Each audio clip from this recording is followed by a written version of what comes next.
Magandang araw po sa ating lahat. Ito po ang inyong lingkod, Attorney Renan Tipi Sulit, Registered Migration Agent sa Australia na may numerong 138-2407. Inilabas na ng Department of Home Affairs ang mga pagbabago sa student visa application.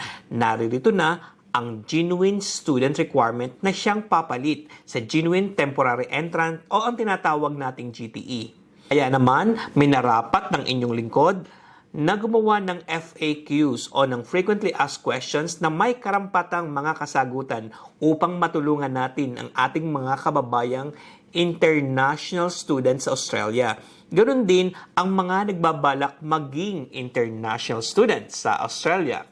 Naririto po ang ilang mga katanungan at mga kasagutan ukol sa mga pagbabagong ito sa student visa application sa Australia. Una, ano ang pagbabago sa student visa application na inilabas ng Department of Home Affairs?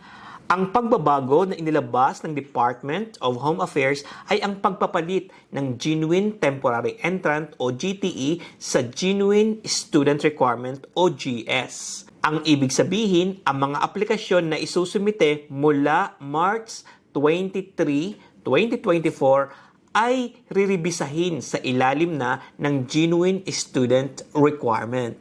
Ikalawa, ano ang pagkakaiba ng GTE o Genuine Temporary Entrant sa Genuine Student Requirement? Ang kasalukuyang GTE o Genuine Temporary Entrant ay tumutukoy sa mga aplikante kung sila ay mananatili sa Australia pagkatapos ng kanilang pag-aaral. Patunay dito ang mga salitang ginamit sa Migration Regulations Act of 1994 na nagsasaad na the applicant intends genuinely to stay in Australia temporarily. Ang mga salitang ito ang inalis ng Genuine Student Requirement sapagkat kanilang kinikilala na ang mga international students na nakatapos ng kanilang mga kurso na may kwalifikasyon ay maaaring mag-apply ng permanent residency sa Australia at ito ay makakatulong sa ekonomiya ng Australia at mapupunan ang mga skill shortages sa bansa. Ikatlo, bakit pinalitan ang GTE ng Genuine Student Requirement? Minarapat ng Department of Home Affairs na palitan ang GTE ng Genuine Student Requirement sapagkat ito ay nagdudulot ng kalituhan sa ating mga aplikante. Matatandaan na karamihan sa visa refusal ng mga student visa application ay tungkol sa GTE o Genuine Temporary Entrant at isa sa mga dahilan ay hindi mapatunayan kung babalik ba sila sa kanilang mga bansa pagkatapos ng pag-aaral. Apat, ano-ano ang mga tanong na dapat sagutan sa ilalim ng Genuine Student Requirements? Ang mga katanungan na dapat sagutin sa Genuine Student Requirements ay may kinalaman sa applicant's circumstances in the home country. Ito yung mga bagay na may kinalaman sa ties in the family, in the community, economic, at immigration history. Dapat sagutan mo rin ang mga bagay o mga katanungan na may kinalaman sa kahalagahan ng iyong kurso na kukuhanin sa Australia. Ganun din, dapat mong maipaliwanag ang iyong potential circumstances in Australia. Meron bang karagdagang katanungan sa mga dating student visa holders sa Australia? Kung ikaw ay dating may hawak ng student visa sa Australia, merong mga karagdagang mga katanungan ang ibibigay sa ilalim ng Genuine Student Requirements. Ika-anim, gaano kahaba ang Genuine Student Requirement? Matatandaan na ang Genuine Temporary Entrant ay mayroong 300-word statement. Sa ngayon, sa ilalim ng Genuine Student Requirement, ang bawat kasagutan sa bawat tanong ay hindi lalampas sa 150-word statement. Ikapito, ano ang mga dapat isama sa Genuine Student Requirement? Dapat mong isama sa Genuine Student Requirement ang mga ebidensya na siyang hihimok ng Minister of Home Affairs na i-approve ang iyong student visa application. Dapat isama ng aplikante sa kanyang aplikasyon ang mga ebidensya. Hindi maaari o walang halaga ang mga pangkalahatan o pangkaraniwang statement o sa English ang tinatawag nating general statement. Ano-ano ang maaaring ebidensya na pwedeng isumite sa Department of Home Affairs? Kung ikaw ay aplikante ng student visa, maaari kang magsumite ng mga sumusunod.